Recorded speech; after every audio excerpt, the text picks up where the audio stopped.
Selveri burgeripihvid valmivad meil iga päev, värske veisliha, maitseained ja kõik.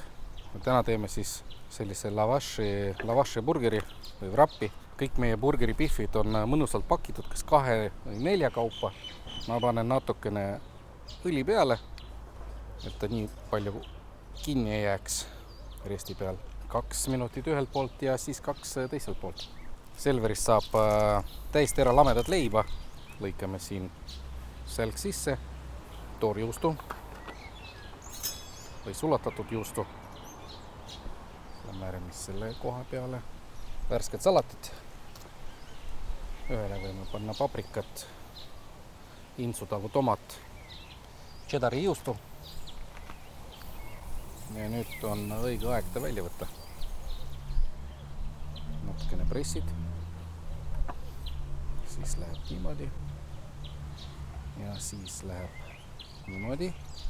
Võib veel korraks grilli peal ära röstida, et see juust sulaks ära. Kuum, krõbe, hästi mahlane, juustune ja suurepärane veise burgerikotlett on sees.